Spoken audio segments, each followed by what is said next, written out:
Good morning. I will be presenting the following paper, Overcoming Educational Inequalities Associated with Online Learning in Light of a Pandemic, a Private Higher Education Approach, by myself, Carla, Roos, and Keshni, Nana.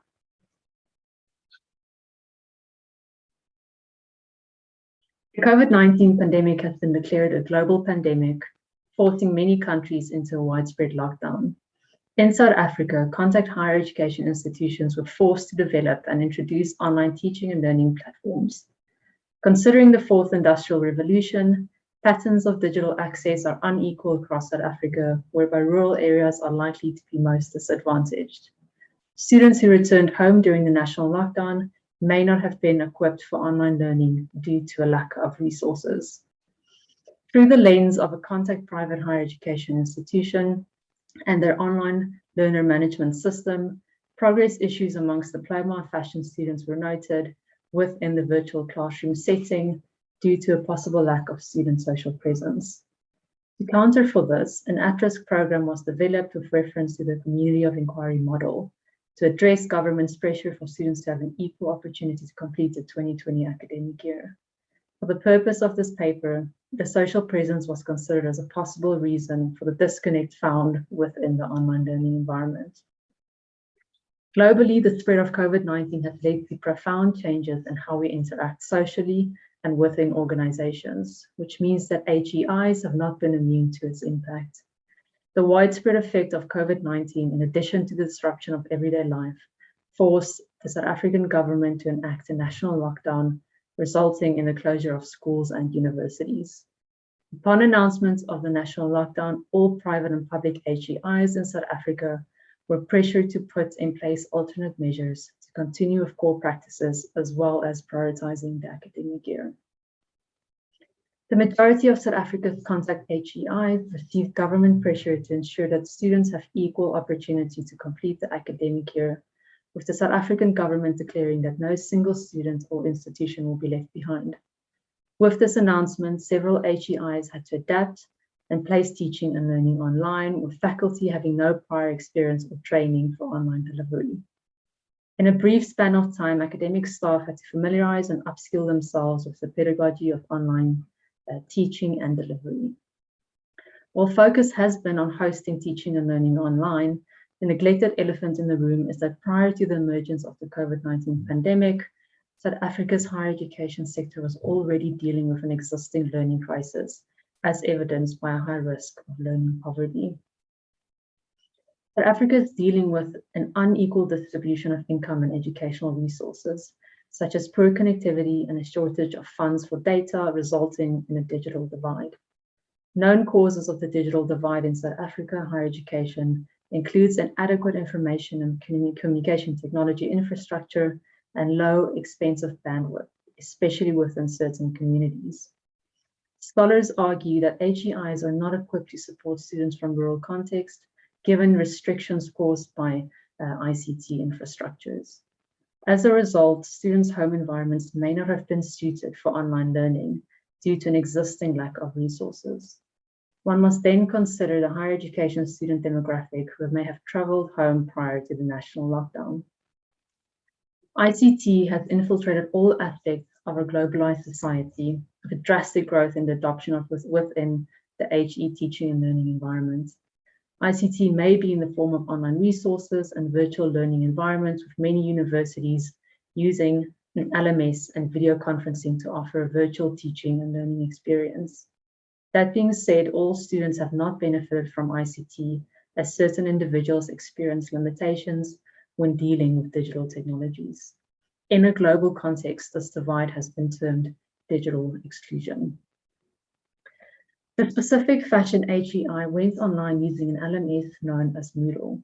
Lessons were created combining a range of resources such as ebooks, pre-recorded video content, and a virtual classroom setting, which enabled learners and students to remotely communicate via audio, video, and chat tools.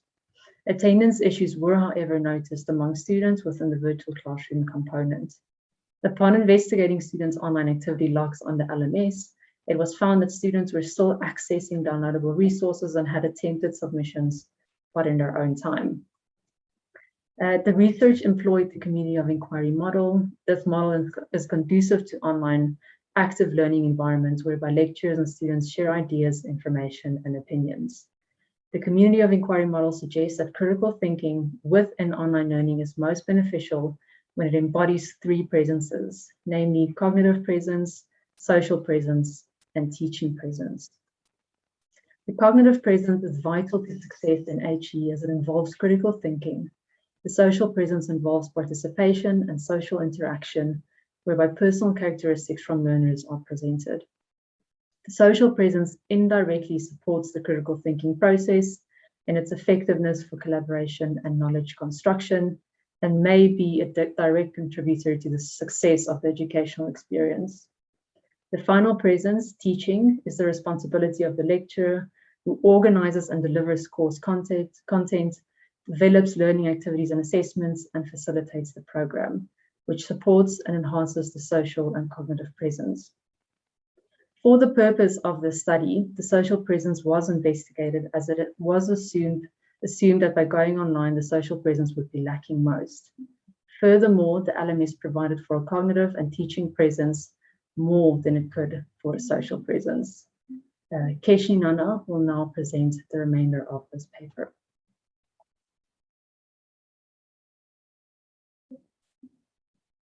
Results were analyzed quantitatively using an experimental cross-sectional exploratory design. Non-probability purposive sampling was used for identifying students within a Visual Studies 1 cohort at an urban fashion AGI. Visual Studies 1 is a first-year course in the Diploma of Fashion program at the Fashion AGI, which provides students with the tools to express unique ideas with step-by-step techniques of fashion illustration. Focus was on fashion students identified to be at risk during the national lockdown, with poor attendance and a low rate of formative assessment submission. Data was collected from student results and attendance, which were virtually captured via the LMS. Inclusion criteria for Visual Studies 1 students to be invited to attend the at-risk program included less than 80% attendance, 2 or more nil submissions, and active students logs to verify student attempts of trying to access the online lessons. 14 students were identified as failing profiles in the course due to not making their formative duly performed. This is a prerequisite to achieve a 50% formative average in practical courses, such as with Visual Studies 1. These students would have had to re-register and redo the course in the following year. To counter for this, data that was initially extracted from the LMS assisted in flagging these at-risk students in order to develop an at-risk program. This was designed to run on-site at the Fashion AGI over a 2-week period. Prior to the program, a letter was sent to both students and parents informing the opportunity being offered for students to improve their attendance and complete their formative assessments that were never submitted online in the presence of their lecturers and peers.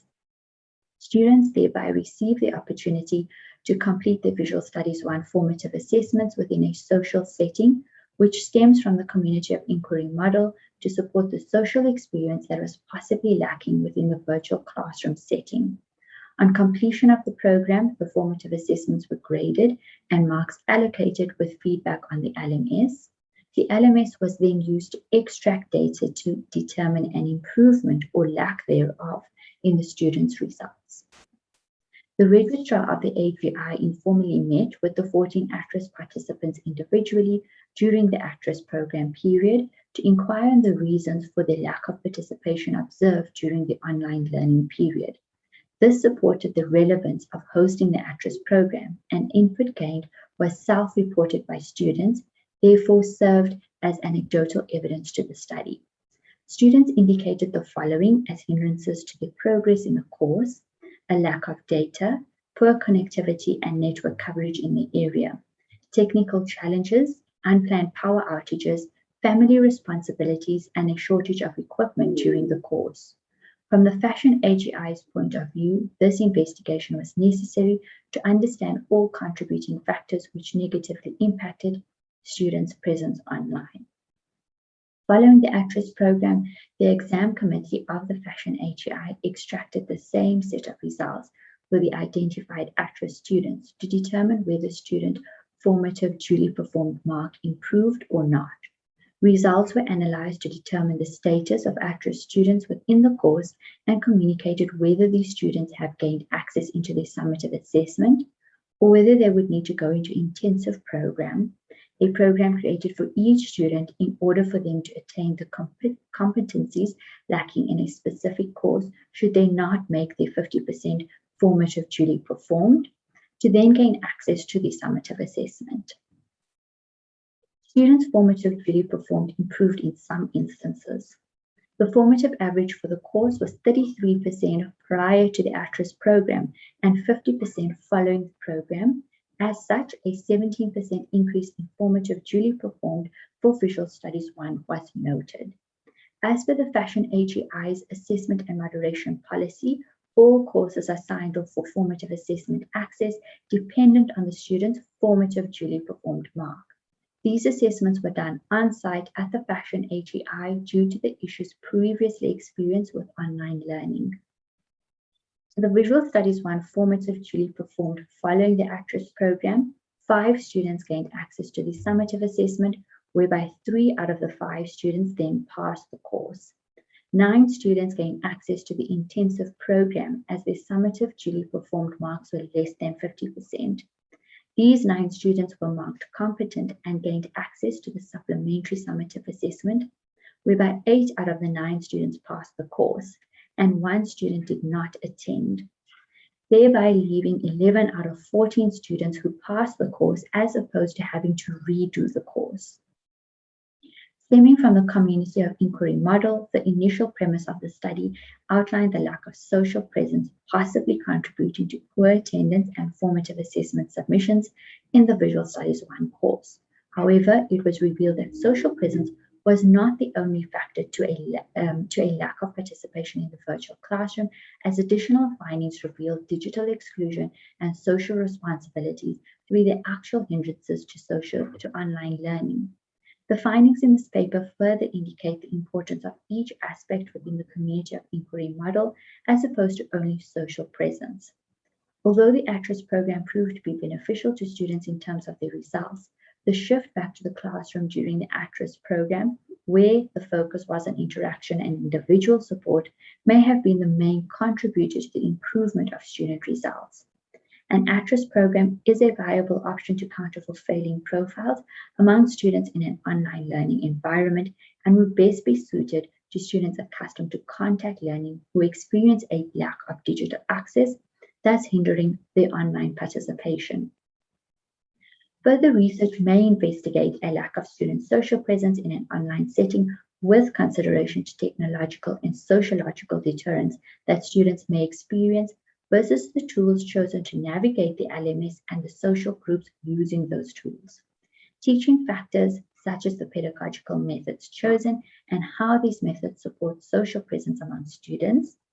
Suggestions for enhancing students' social presence within an online learning environment may include the revision of assessments to become group work, wherein discussions amongst the students and lecturer may take place on platforms such as the virtual classrooms, breakout rooms, chat forums, allowing students a few minutes before a lesson to join the virtual classroom and communicate amongst themselves. Gamification may be used to create a healthy competition among students to be able to track each other's progress and activity completions. The lack of students' presence cannot only be attributed to a lack of social presence, as other factors that came to light may be further investigated by government by better equipping communities with internet connection and affordable data rates to accommodate for digital exclusion. Further studies recommended on how conducive students' home environments are for having online lessons remotely in terms of their physical surroundings and familial responsibilities. On behalf of my colleague Carla, Roos, and myself, I would like to thank you for your time.